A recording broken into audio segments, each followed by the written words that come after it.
Hello everybody and welcome to today's episode of the Pritchard Cycling News Show. It seems a while since I've actually produced a news show. Lots going off, obviously in the indoor world. Over the weekend we saw some amazing things happening over the weekend. We're going to get into all that shortly, but first up, a quick poll for you. I've been finally granted access to the beta of Veloton. You may have seen it last year in one of my videos. I headed over to Germany. I went to FIBO, which is like a fitness expo, tested it out there. Bloody loved it, and I've finally been given access to it, so I'm going to be riding it this week and I'm going to be streaming. But up in the top corner I've given a poll out as to which stage I should ride, so click on that, let me know which stage I should ride for my first attempt of streaming Veloton. Very excited. If you've never experienced it before, now's your chance to, obviously through me, but still it's the same thing, right? Next up, and you may or may not have caught some of my live streams over the weekend, where Zwift and Haute Route collaborated in what was, I've got to say, one of the best events I've ever done. Way better than Tour of Watopia, way better than Tour de Zwift. It was just such good fun. And I don't know if that was because it'd been condensed into 3 days. There was only 3 days you could actually complete the Haute Route, instead of, you know, like you see in Tour of Watopia, where you get a good 3 or 4 days to hit an event and it's just spread everybody out. With this, you had 24 hours to complete stage 1, stage 2, stage 3. They extended that a little bit afterwards when they realized just how many people were taking part in this. They also added categories on there as well to try and ease the pressure on their servers. But all in all, I thoroughly enjoyed it. There were a few little glitches out of the start gate, which, come on, listen, way better than the old Jens Voigt group ride that they saw. Like 5 people crashed this. No, it was a bit more than that, but a small amount of riders managed to crash their servers. I mean, yeah, we saw a few riderless bikes and a few glitches and a few people went the wrong way, but I absolutely loved it. Now, Haute Route is obviously, in the outdoor real world, is synonymous with suffering. There's a lot of suffering that goes on in a Haute Route. And for me and a lot of other Zwifters, there was a lot of suffering going on. Not the longest and most grueling of stages in the world. However, they were enough to definitely test the legs over 3 days. Now, if you want to check out any of those streams, the links for all 3 are down in the description. Now, one rider I've got to mention. My fellow Wahoo eSport team member, Ed Laverack. He headed up Alpe de Zwift on stage 2 and set himself a nice bloody PB. Not only that, he was streaming it as well. So if you want to check out that video of how to really ride Alpe de Zwift and get the most out of yourself and set a PB, go and check out Ed Laverack's stream. 34 minutes, something like that, up Alpe de Zwift. Insane. And me, Ed, and another 30,000 people weren't the only people to head up Alpe de Zwift over this past few days. A certain Cameron Jeffers decided to not only go up Alpe de Zwift, but then come back down, go back up again, come back down, go back up again, come back down, go back up again, 8.5 times to complete his first ever Everesting challenge. And like, hat off to Cam. Yeah, he's my boy. Yeah, I'm a fan. But anybody who does that, anybody that commits to that is, in my eyes, amazing. Especially when they film it, they record it, and they live stream it. This is such a mental game right now. We're 5 hours in. We're on the 5th ascent right now. We've got 10 hairpins to go. I'm starting to feel it. I think more mentally than physically as well. Like, knowing that I'm only just halfway, got a long way to go. It's tough. His video's up online now. Make sure you go and check it out and give him some kudos, give him some likes, give him some love, give him some comments, because listen, not only did he do it, he did it on April Fool's, the 1st of April, when Zwift decided to give everybody the steel bike, which you will find out later isn't the fastest bike up Alpe de Zwift. It's probably one of the slowest, if not the slowest. So he did that on the slowest bike. So kudos for everybody that got involved in the chat there, everybody that helped him up there, especially Gus Bauman, who completed it alongside Cameron, slightly faster than Cameron did it as well, which is awesome. Good work, Goose.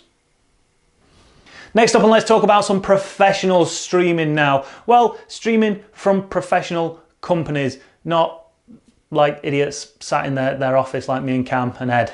I'm talking big productions. Mainly Zwift, as they hosted the Alpecin Phoenix Ronde des Zwift. I've got no feed, mate. Me neither.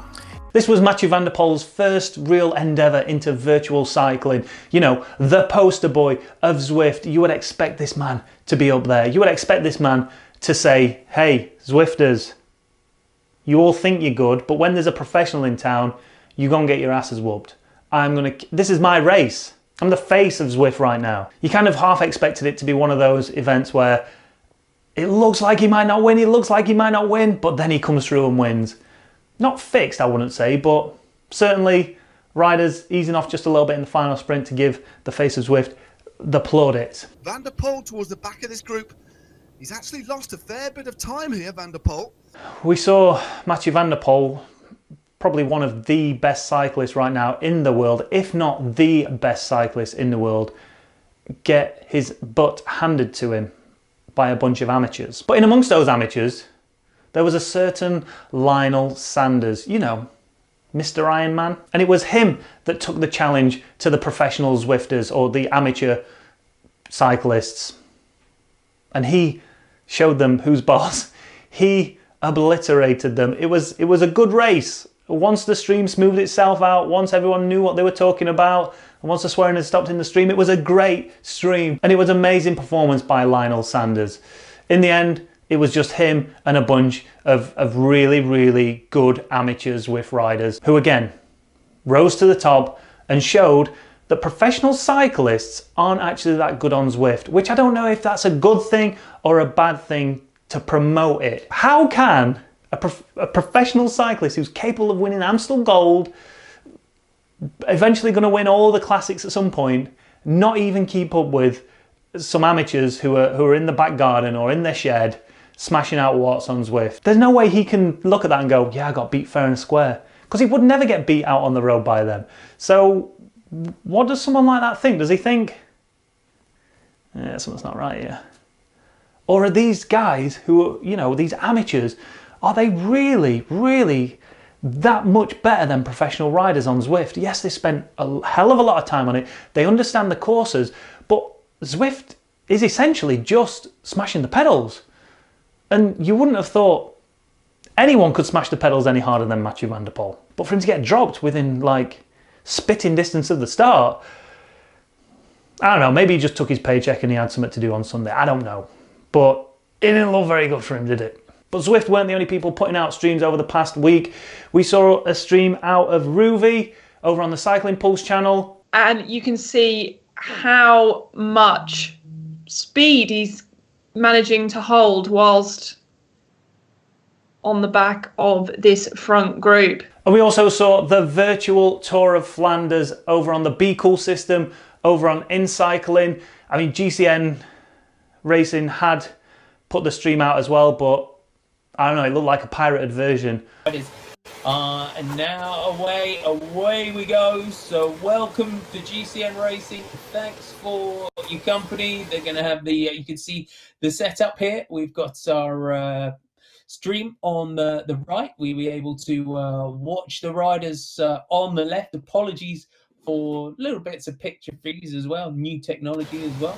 So the InCycling stream was way smoother than the GCN Racing one. I don't know what had happened over on GCN, but it became unwatchable. But over on InCycling, this was a very, very good stream. They had Simon Brotherton, a BBC commentator, commentating on this race, and they had, well, I've never seen so many professionals go head to head in a race online before. I don't know if it's happened before, but this was around 30 kilometers of the final stage of the Tour of Flanders.